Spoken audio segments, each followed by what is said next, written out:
जय हिंद। पश्चिम बंगाल 2024 लोकसभा इलेक्शन के पहले ही कांग्रेस के साथ माननीय मुख्यमंत्री ममता बनर्जी ने एक खेला कर दिया है। खेला क्या कि आपको बताया, जैसे इंडिया अलायंस हुआ ना, सभी गठबंधन के दलों को लगा था कि हम लोग एक दूसरे राज्य में इलेक्शन लड़ पाएंगे, लेकिन शायद कांग्रेस ये कभी नहीं सोची थी कि पश्चिम बंगाल में जब लोकसभा इलेक्शन लड़ने का समय आएगा ना, तो ममता बनर्जी वहाँ से सीधा 360 डिग्री घूम जाएगी। इस विषय पर चर्चा करेंगे, हमारे साथ नाजिया इलाही खान। क्या कहिएगा, सीधा 360 डिग्री घूम गई। जय जय श्री राम। क्यों, कांग्रेस को तो पता होना चाहिए था। कांग्रेस तो हमेशा से जानती है कि ममता बनर्जी जी कभी बीजेपी में अलायंस कर लेती थी, कभी कांग्रेस में अलायंस करना और तोड़ना, ये तो बहुत पुरानी मिसाल रह चुकी है। ये तो आज का कुछ नया नहीं है। 1994 से लेकर के 2024 तक श्रीमती ममता बनर्जी जी ने यही किया है। हाँ, 1994 की अगर मैं बात करूं तो मेरा होश बहुत कम होगा, मैं सिर्फ 4 साल की रही होंगी, लेकिन अपने आँख में, अपने होश में मैंने कई बार कांग्रेस से अलायंस होते हुए देखा है और कई बार टूटते हुए देखा है। तो ये ऐसा बिल्कुल भी कहना सही नहीं होगा कि कांग्रेस को पता नहीं था कि वो 360 डिग्री घूम जाएंगी। ममता बनर्जी जी कभी भी गांधी परिवार के डिक्टेटरशिप में नहीं रह सकती हैं, या वो किसी भी डिक्टेटरशिप में नहीं रह सकती हैं। वो अपनी शर्तों पर राजनीति करती भी आई हैं।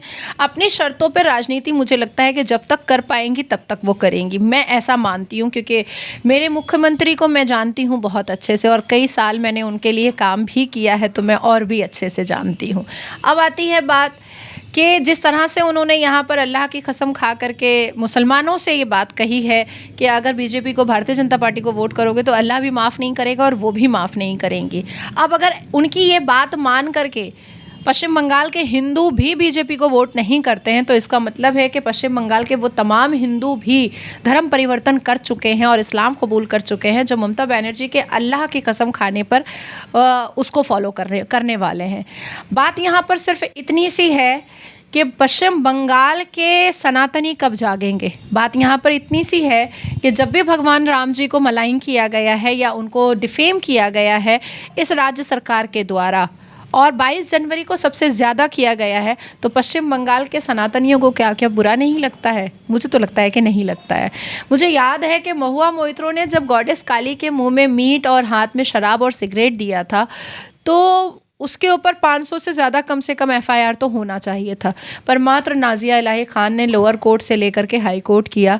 और मैंने ऐसा कुछ भी नहीं देखा कि सनातनियों को ये बात बुरी लगी है, जबकि इस पूरे भारत में मात्र पश्चिम बंगाल है जो देवियों की पूजा करने का दम भरता है, जो कहता है कि पश्चिम बंगाल वो माटी है जहाँ पर देवियों की पूजा सबसे ज़्यादा की जाती है और दुर्गा पूजा और काली पूजा की मिसालें दी जाती हैं पूरे भारत में, और भारत से बाहर भी जाने के बाद बंगालीज ये बात बोलते हैं और मेरी बात से डिनाई नहीं कर सकते। पर जब उनकी ही गॉडेस काली को मलाइन किया गया एक बड़े नेशनल न्यूज़ पर और यहाँ की राज्य सरकार की एक नेत्री के मुंह से, तब पश्चिम बंगाल के काली माँ को मानने वाले जितने भी भक्त थे वो कहाँ थे? अच्छा, कांग्रेस जब इंडिया अलायंस में आई थी, या वो जब गठबंधन बना था, एक ठो जितने भी 20, 22, 25 जितने भी पार्टियां थी उनका गठबंधन बना था, तो लोग में कंबाइंड मीटिंग तो हुआ ही होगा भाई कि आपके राज्य में सरकार है, वहाँ हम लोग भी इलेक्शन लड़ेंगे। यहाँ तो आम आदमी पार्टी भी पलटी मार दी है। पंजाब में बोले कांग्रेस के साथ हम लड़ेंगे ही नहीं लोकसभा इलेक्शन। भगवंत मान डायरेक्ट बोल रहे कि कांग्रेस के साथ ऐसा कोई बात विचार नहीं है, हम लोग अपने आप इंडिपेंडेंट लड़ेंगे। देखिए, कांग्रेस के सर पर एक नशा है मुगल होने का। आज भी गांधी परिवारवाद की राजनीति करता है। आज भी गांधी परिवार अपने आप को मुगल का आखिरी चश्मोचिराग समझता है। कांग्रेस के अंदर डिक्टेटरशिप की आदत हमेशा से रही है, रहेगी और कभी नहीं जाएगी। 400 से 40 सीट पर आने के बावजूद भी, राहुल बाबा मिस्टर बीन और शिनचैन की तरह भाषण देने के बावजूद भी, स्टोव पर कोयला जलवाने के बावजूद भी, वो ये नहीं समझ पा रहे हैं कि अब जो जनता है भारत की वो बहुत इंटेलेक्चुअल हो चुकी है। भारत एक ऐसा देश हो चुका है जहाँ पर 79% शिक्षित लोग रह रहे हैं। शिक्षित लोग, लिटरेट, पढ़े लिखे लोग, जो क्लास 12 तक तो पढ़े हैं उसी को शिक्षित बोला जाता है। वो सोच रहे हैं कि ये आज भी वही नेहरू मामू का और गांधी चाचा का ज़माना चला आ रहा है कि भारत की जनता को जैसे भी समझा बुझा दिया जाएगा जनता समझ जाएगी। तो ये 28 पार्टियों ने एक साथ अलाइज नहीं किया था। आप एक भूल रहे हैं, आपने 22, 21, 24, 26 कहा है। एक्चुअली में पूरे भारत में 28 पार्टियों ने अलाइज किया था और 29वां नंबर पाकिस्तान का है, क्योंकि जब जब मैं पाकिस्तान के चैनल पर बैठती हूँ तो डॉक्टर इरशाद जो नवाज शरीफ की पार्टी के एमएलए हैं वो राहुल गांधी का प्रचार करते हुए दिखाई दिए हैं। और मैंने लाइव न्यूज़ पर, पाकिस्तान के लाइव न्यूज़ पर डॉक्टर इरशाद से ये पूछा भी कि मुझे अच्छा हुआ आपने बता दिया कि 28 पार्टियां अलाइज नहीं हुई हैं, 29 पार्टियां अलाइज हुई हैं, जिसमें एक पाकिस्तान के नवाज शरीफ की भी पार्टी है। अदरवाइज पाकिस्तान के नवाज शरीफ का जो एमएलए है वो राहुल गांधी के का प्रचार क्यों करता बैठ करके, कोई ज़रूरत ही नहीं थी। अब आती हूँ मैं दूसरी बात पर कि वो लोग जो भारत में सियासत करते हैं, उन जिनके भी दिल में पाकिस्तान को लेकर के कुछ भी हमदर्दी होगी, उसको जनता इग्नोर नहीं बल्कि इनकार करेगी। अब नज़रअंदाज नहीं करेगी, अब इनकार करेगी। अब मेरे पश्चिम बंगाल में भी एकाक नेता पाकिस्तानी है जिनका पर्दा खोलना, जिनके पूरे शिजरे को निकालना, जिनके पूरे दादा परदादा लकड़दादा फकड़दादा को निकालना, ये मेरा कर्तव्य है।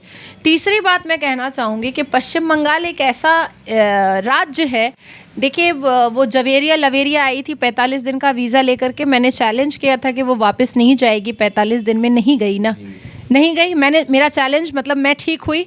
अब आप देखिएगा कि 6 महीने के बाद उसका आधार कार्ड भी बन जाएगा, वोटर आईडी कार्ड भी बन जाएगा, और हम जैसी भारत की पुत्री, हम जैसे भारत के नागरिक जो राष्ट्र से, संविधान से प्यार करते हैं, हम जब कहेंगे उसको निकालो तो यही खालपाड़ा, मजदूर पाड़ा और खान साहब लोग सब खड़े होकर के मुझे गालियाँ देंगे। तो मेरा कहना है कि 29 पार्टियों ने जो गठबंधन किया था, ना उनका कोई एथिक्स था, ना उनका कोई MOU था, ना उनका कोई रूल एंड रेगुलेशंस था, यहाँ तक कि उनके पास उनका प्रधानमंत्री का चेहरा भी नहीं था। अब मैं तीसरी बात आपको बताना चाहूँगी, लेफ्ट फ्रंट चोर है ये ममता बनर्जी जी ने बताया था। ममता बनर्जी जी का स्कैम वाला पार्टी है ये लेफ्ट फ्रंट ने बताया था। नीतीश चोर है ये लालू ने बताया था। लालू चोर है ये नीतीश ने बताया था। महबूबा मुफ्ती चोर है ये अब्दुल्ला परिवार ने बताया था। अब्दुल्ला परिवार चोर है ये महबूबा मुफ्ती ने बताया था। अखिलेश चोर है ये मायावती ने बताया था। मायावती चोर है ये अखिलेश ने बताया था। कांग्रेस ने कहा था अरविंद केजरीवाल चोर है, अरविंद केजरीवाल ने कहा था कांग्रेस चोर है। तो अब सब जेल जा रहे हैं, लोगों को रहने दीजिए, इनसे पार्टी वार्टी होगी नहीं, भारत इन लोगों से संभलेगा नहीं। ये अपनी गठबंधन पार्टी जो है यासीन मलिक के साथ बनाएंगे, क्योंकि वो भी जेल में है, पाकिस्तान का दलाल वो भी था।